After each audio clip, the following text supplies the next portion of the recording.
राधे राधे मित्रों, आज से हम एक नया अध्याय आरंभ कर रहे हैं।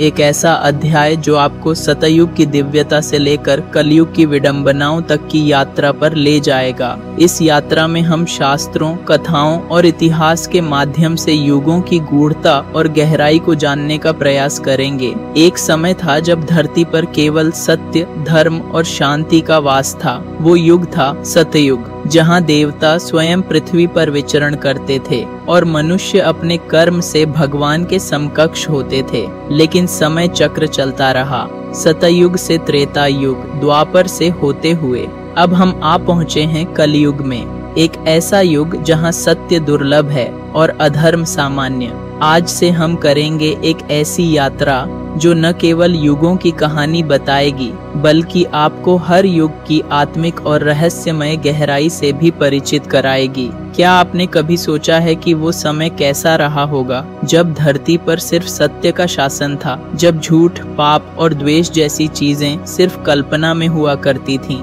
हम बात कर रहे हैं सत्य युग की, जिसे स्वर्ण युग कहा जाता है। हिंदू धर्म के 4 युगों में से पहला और सबसे रहस्यमयी युग।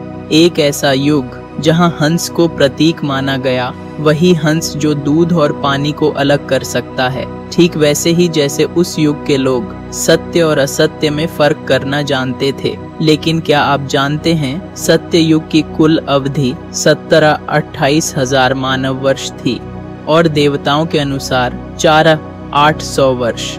यह युग इतना पवित्र था कि इसे परम सत्यमय युग कहा गया। अब जरा सोचिए, एक युग जहां मनुष्य की औसत आयु 1 लाख वर्ष होती थी, जहां न खेती होती थी न व्यापार, फिर भी किसी को कोई कमी नहीं थी। प्रकृति स्वयं भोजन और जल प्रदान करती थी। लोग ब्रह्मज्ञानी थे, संतोषी और मोक्ष की तलाश में लगे रहते थे। लेकिन सबसे बड़ा रहस्य तो ये है कि इस युग में भगवान विष्णु ने अपने 4 सबसे अद्भुत अवतार लिए, मत्स्य, कूर्म, वराह और नरसिंह। हर अवतार में एक रहस्य छिपा था। कभी जल प्रलय से मनु को बचाने के लिए, कभी समुद्र मंथन के लिए, कभी पृथ्वी को अंधकार से निकालने के लिए और कभी एक भक्त की रक्षा के लिए रौद्र रूप धारण किया गया। और मनु केवल एक राजा नहीं थे, वो थे मानव जाति के प्रथम पिता। उनका नगर अमरलोक अब कहीं नहीं मिलता।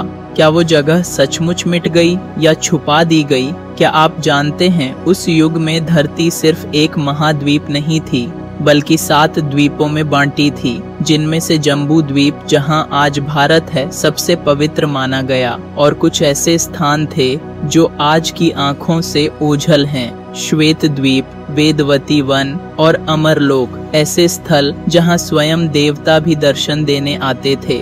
क्या ये सब सिर्फ कल्पना है या कहीं कोई गहरा रहस्य छिपा है? क्या ये अदृश्य स्थान आज भी किसी लोक में मौजूद हैं? और अगर हैं तो उन्हें कौन छुपा रहा है? जानिए अगले भाग में सत्य युग के और रहस्यों को। और याद रखिए, जो दिखता है वो हमेशा